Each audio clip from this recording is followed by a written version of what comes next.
Kembali lagi di Ruang Zaki. Kali ini kita akan membahas soal sebenarnya bagaimana kemudian menghasilkan sebuah organisasi advokat dengan single bar. Apa susahnya di Indonesia ini dan bagaimana kemudian tantangan yang kemudian dihadapi hari ini dan di masa yang akan datang. Gue nggak sendiri, gue akan ngobrol ini dengan Bang Andi. Bang Adi gimana? Sehat? Sehat. Bang Adi ini kayak single bar nih diskusi yang nggak pernah berhenti ya. Nggak pernah selesai ya? Nggak pernah selesai ya, seru dan organisasi advokat ya ada aja gitu ya. Bahkan banyak advokat yang mungkin dia ikut di banyak organisasi gitu ya. Entah apa yang dicari dari itu, tapi pasti juga ada beberapa ya mungkin fenomena hukum yang kemudian timbul akhir-akhir ini ya, soal misalnya putusan pengadilan tata usaha negara dan lain sebagainya gitu ya. Tapi apa sih pentingnya, karena di negara lain kan juga multibar mungkin ada juga yang jalan gitu ya. Tapi Indonesia ini apa yang mendasari sehingga kemudian akhirnya dia single bar is a must katanya gitu ya.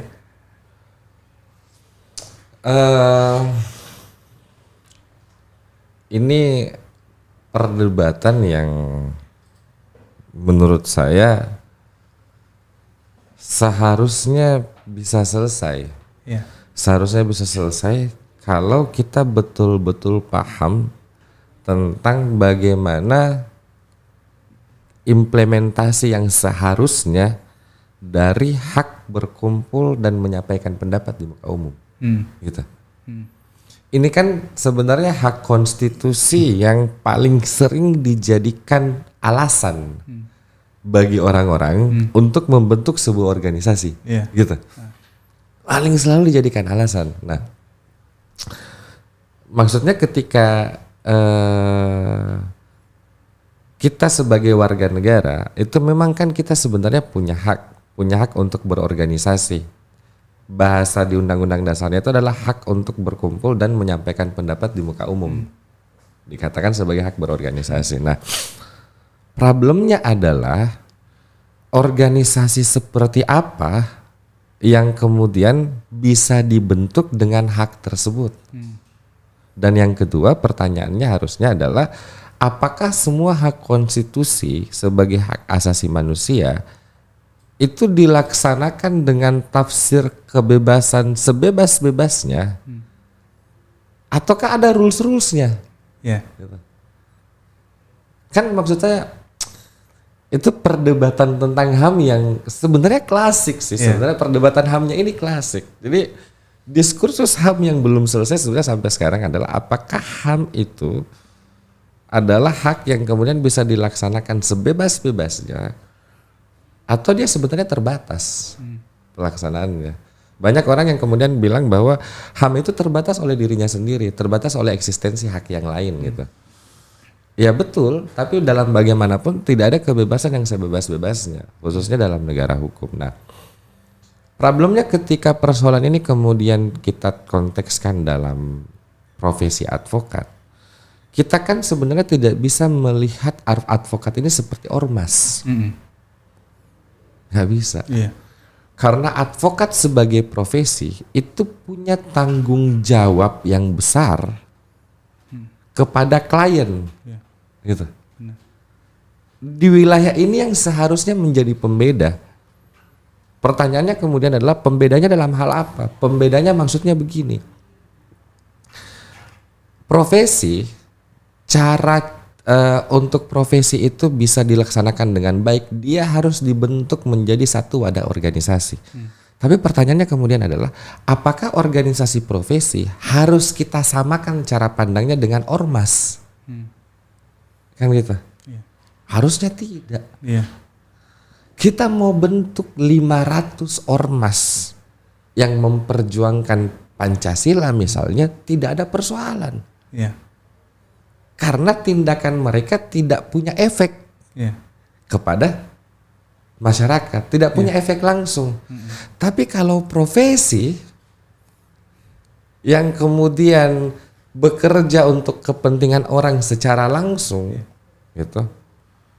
Kalau dia banyak organisasi, dia akan bermasalah pada persoalan bagaimana mempertanggungjawabkan anggotanya ketika terjadi kesalahan. Dan ini yang terjadi di dunia advokat. Iya. Sumpah. Jadi kalau saya melihat bahwa perdebatan apakah kita harus single bar atau multi bar, itu sebenarnya bukan perdebatan apakah saya punya hak untuk bentuk organisasi atau tidak. Perdebatannya bukan di situ. Kalau di organisasi advokat, perdebatannya adalah yang mana yang lebih memberikan jaminan kepada klien atau masyarakat. Dan ini yang terjadi sekarang. Ada berapa puluh itu organisasi advokat. Iya, sama kayak ID kan, kedokteran kan dia mencoba untuk menjaga gimana kalau kemudian terjadi malpraktek ya kan. Itu yang terjadi. Bayangkan apa ya? Advokat itu kan sebenarnya profesi yang baru akhir-akhir ini tuh dapat tempat di hati masyarakat, sumpah. Iya. Dulu advokat itu aduh, udah lah. Saya dulu itu waktu baru sarjana hukum kan. Dari Makassar kan. Kan ini orang-orang Sulawesi dari Indonesia Timur ke sana adalah kultur masyarakat yang berpikir bahwa husnul khotimahnya hidup itu ketika lu jadi PNS. Oh iya. Wow, berapapun gajimu, pokoknya kau jadi PNS. Gitu. Iya. Dan jujur saja di keluarga saya yang pertama kali jadi advokat. Saya 3 bersaudara, saya anak kedua gitu. Iya. Kakak saya dengan adik saya gitu menjalankan cara berpikir common masyarakat di sana lah gitu. Iya. Iya. Saya kerja dapat gaji. Pokoknya yang dimaksud kerja itu adalah kau punya kantor gitu. Punya kantor, punya dapat gaji bulanan gitu. Ya kalau bukan PNS ya BUMN lah gitu maksudnya gitu. Makanya semua orang berlomba-lomba jadi PNS atau ASN kalau saya enggak mau dari awal. Saya bilang saya mau jadi advokat gitu. Karena saya merantau ke Jakarta sendiri jadi advokat. Itu pandangan keluarga saya. Ngapain sih dia di sana nganggur kali ya? Kerja di mana sih gitu? Advokat itu apa sih gitu maksudnya? Yang nipu-nipu orang di warung kopi kan atau bagaimana gitu, yang banyak bacot gitu. Itu stigma masyarakat tentang advokat. Baru akhir-akhir ini karena sudah banyak spotlight kasus-kasus hukum dan segala macam, baru masyarakat kemudian terbuka gitu. Oh advokat itu seperti ini, perannya advokat itu seperti ini gitu. Baru orang melirik, oh advokat ternyata bagus gitu dan segala macam.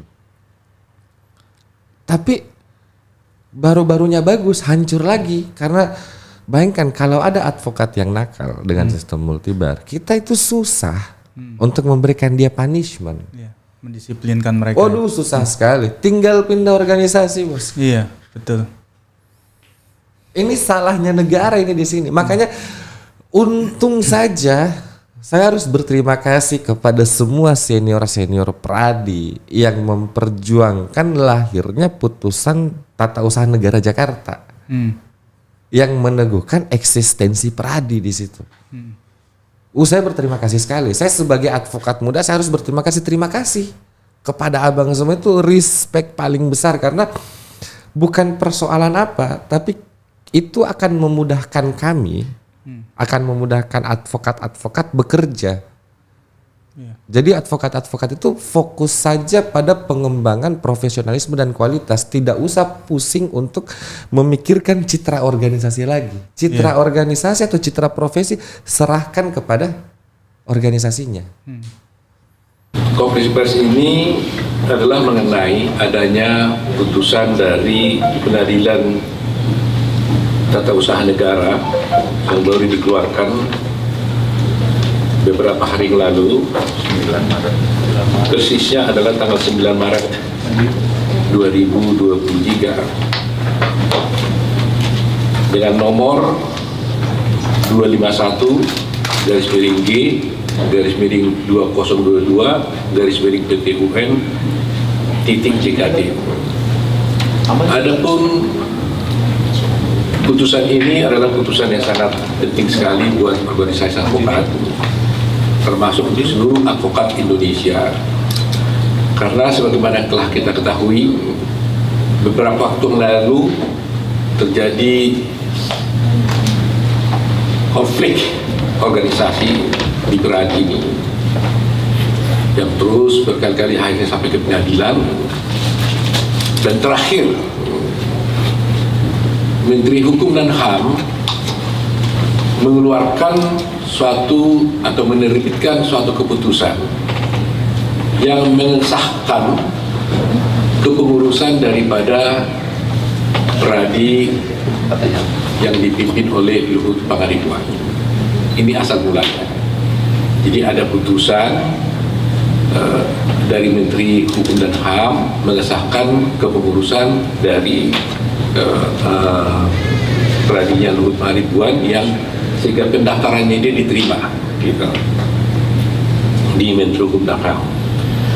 Pada waktu itu kita merasa bahwa kitalah yang harus didaftarkan.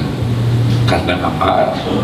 Karena kita sudah berperkara dengan Peradinya Luhut Pangaribuan, dan perkara tersebut telah kita menangkan sebelumnya, yaitu ada putusan Pengadilan Tinggi DKI dengan nomor 203/PDT 2020 PT DKI tanggal 7 Juni 2020. Jadi sudah ada putusan Pengadilan Tinggi yang kemudian dikuatkan oleh Mahkamah Agung yang mengesahkan kepengurusan dari Pak Fauzi Hasibuan sebagai Ketua Umum dulu, yang kemudian berlanjut kepada saya sebagai Ketua Umum Peradi sekarang. Jadi yang sah kita. Tetapi anehnya tiba-tiba Menteri Hukum dan HAM menerbitkan kepengurusan orang yang kalah, yaitu Peradinya Luhut Pangaribuan. Nah, mestinya kan kita Peradi yang menang disahkan oleh Mahkamah Agung, ya, kok malah yang kalah diterbitkan. Atas dasar itu kita sudah mencoba untuk menyurati Menteri Hukum dan HAM untuk mentaati putusan Mahkamah Agung, tetapi mereka tidak mengindahkannya. Nah, oleh karena itu sebagai warga negara dan sebagai organisasi profesi advokat, kita hanya menempuh jalur hukum. Akhirnya kita mengajukan gugatan ke Pengadilan Tata Usaha Negara. Itu saya syukur sekali keluar putusan itu yang kemudian membatalkan SK Pradi-Pradi yang lain gitu. Saya syukur sekali. Dan itu yang kemudian akhirnya membuat potensi untuk single bar itu jadi makin kuat ya dengan putusan Petun ini ya. Nah, inilah putusan yang benar, maksud saya. Inilah yang seharusnya dilakukan dari dulu. Iya. Karena itu yang makanya saya bilang tadi bahwa kita tidak boleh memandang organisasi profesi advokat itu sama seperti ormas. Jadi kalau ormas itu tidak ada efeknya, bahwa tindakannya itu kemudian tidak punya efek langsung atau pertanggungjawaban langsung kepada masyarakat, beda dengan profesi. Profesi ini bertanggung jawab langsung dengan masyarakat. Makanya aneh kalau ternyata cuman profesi advokat yang multibar di antara semua organisasi profesi yang ada di Indonesia gitu. Iya. Aneh gitu. Karena kita harus pastikan hulu hilirnya aman ya. Betul. Bagaimana proses penyaringan advokat-advokat baru, ya, menguji mereka, melakukan tindakan disiplin jika ada pelanggaran misalnya ya. Sehingga kemudian masyarakat tidak jadi korban, victim ya dari adanya malpraktek yang dilakukan para advokat. Dan jangan sampai kemudian muncul advokat yang tidak qualified tapi tiba-tiba dia bisa beracara menangani merekrut klien ya, yang akhirnya menyebabkan timbul ketidakpastian hukum ya. Peradilan menjadi kacau dan lain sebagainya. Kita kan sama-sama orang hukum kan. Iya. Orang hukum itu tahu bahwa kita itu orang hukum, kita satu kelas kuliah pun kita masih berdebat loh. Iya. Gitu. Apalagi kita beda kampus, kan gitu. Kalau di dunia advokat gitu, Kita satu organisasi saja masih bisa berdebat. Apalagi kita beda standar masuk nih. Iya, iya, benar. Berat. Iya. Kita beda standar masuk nih. Organisasi-organisasi lain nggak tahu lu ujian pakai apa, saya nggak tahu. Iya. Passing grade-nya bagaimana saya nggak tahu. Tapi yang penting, yang pasti apa? Banyaknya organisasi advokat mengindikasikan satu hal, bahwa pasti terjadi perbedaan standar nih terhadap kualifikasi advokat, karena semua punya indikator kualifikasinya masing-masing. Nah, pertanyaannya kemudian di masyarakat adalah, masyarakat ini tidak punya indikator akhirnya mengukur. Dan masyarakat itu tidak mau tahu. Masyarakat tidak mau tahu. Kok pengacara saja, dia tidak mau tahu organisasimu apa gitu maksudnya. Jadi kita tuh banyak dapat efek negatif itu jujur saja karena malpraktek yang dilakukan oleh advokat-advokat yang ngaku advokat ini, pas dicek database-nya di Peradi, oh ternyata bukan Peradi gitu. Aduh, agak berat. Betul. Cuman ngambil duit lari gitu. Iya. Ini sederhana ya. Mungkin di podcast ini saja ini saya mau cerita gitu bahwa dilematisnya jasa profesi advokat itu sebenarnya yang paling dasar itu adalah pada penentuan fee. Kan gitu. Iya. Itu paling dilematis itu. Kalau kita jadi jasa profesi advokat itu paling dilematis itu. Maksudnya dilematisnya kenapa? Karena fee ini beragam di orang-orang. Iya. Gitu. Ada yang paling kecil dan bahkan ada yang paling besar gitu. Kan gitu. Contoh misalnya, ini contoh gitu. Standar fee untuk menangani perceraian berapa sih? Tahu gak? Standar fee untuk menangani perceraian gitu. Beda-beda. Iya. Beda-beda. Di Jakarta beda dengan di Makassar misalnya. Di Jakarta mungkin beda dengan di Papua misalnya.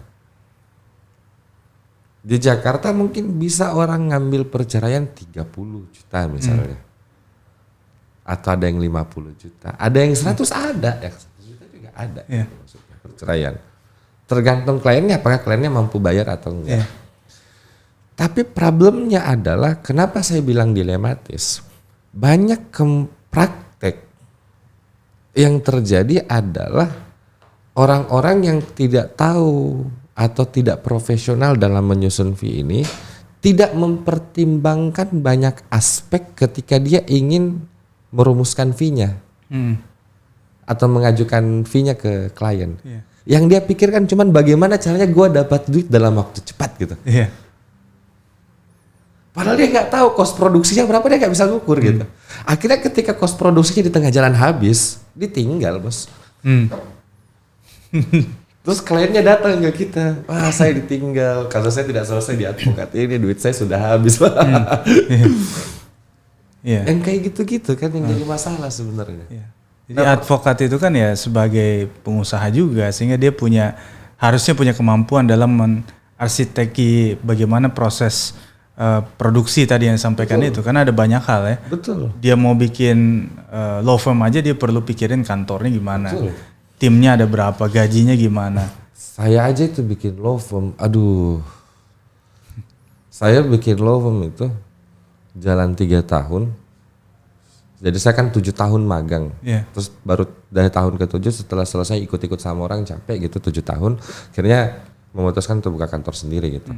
Dan di situ saya baru sadar bahwa ini bukan sekedar profesi menangani perkara. Yeah. Ini bagaimana membangun bisnis. Jadi kalau skema bisnisnya salah itu berefek pada penanganan perkara. Kalau penanganan perkaranya salah, berefek pada keadilan masyarakat. Yeah. Susah loh itu. Yeah. Susah. Tidak segampang itu, sumpah. Tidak segampang itu. Dilematis itu. Jadi ini adalah bisnis yang kemudian bukan membisnisi keadilan, bukan sebenarnya. Kita tidak membisnisi keadilan. Gitu.